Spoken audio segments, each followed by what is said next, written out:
Je suis Fabrice et je suis en fait, tu vois, ça se voit, compte tenu de mon âge, je suis un peu dans la troisième partie de ma vie.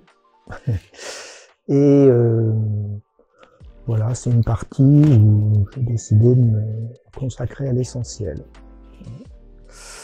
Donc je fais aujourd'hui des choses qui me paraissent importantes, pour moi en tout cas.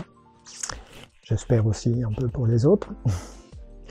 Et qui sont une sorte de contribution au monde, voilà. Mon rôle, c'est essentiellement un rôle d'organisateur et d'accompagnateur, on va dire, autant pour les stagiaires que pour les équipes. Donc, j'ai un rôle un petit peu diverses en tout cas, selon les nécessités ou les demandes et mes disponibilités.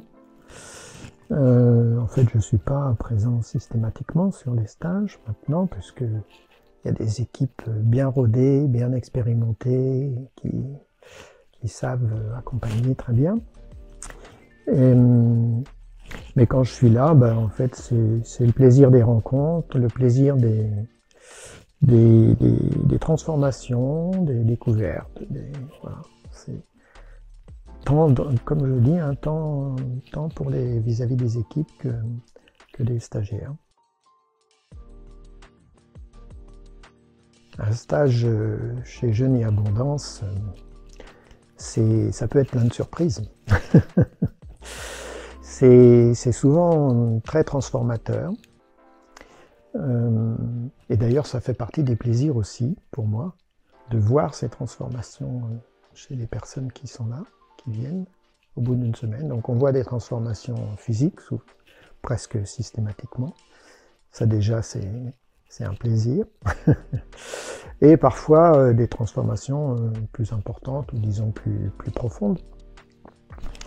Et là, ça appartient à chacun, ensuite, ce qu'il en advient.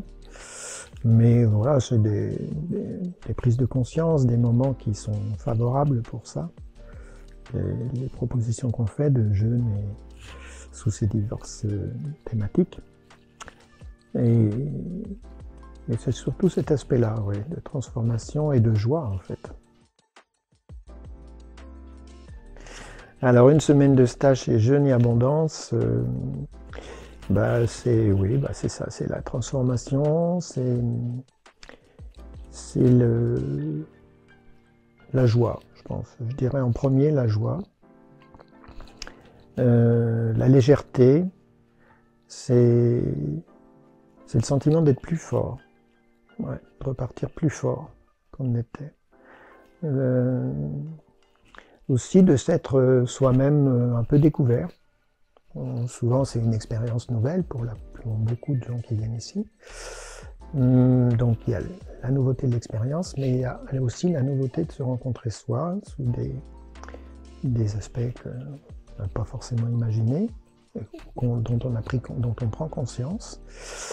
Et oui, je dirais un sentiment de légèreté, de joie et de confiance en fait, confiance en soi, en l'avenir, donc d'être plus fort. Il y a beaucoup de stages que j'aimerais faire en fait, surtout cette année en 2023, il y a des nouveautés qui me tentent bien. Je pense il y a le stage Jeunes et Ressourcement, là, qui est un stage de 5 jours je crois, qui me tente bien. Mais il y a aussi alors il y a le yoga du son évidemment qui est très, très attractif, qui attise ma curiosité, du son et de la voix. Je pense que ça doit être vraiment très chouette. Et puis bien sûr, moi qui fais souvent des stages un peu plus longs qu'une semaine, il y a les stages de 11 jours avec, pour terminer la reprise avec des ateliers de cuisine, ça me plairait bien. D'ailleurs, je vais y être. Je verrai plusieurs lieux comme ça, des lieux où on se sent bien, on est bien accueilli, bien accompagné, où on a plaisir à venir et revenir pour se poser, en sachant que ce sera toujours bénéfique et qu'on sera bien.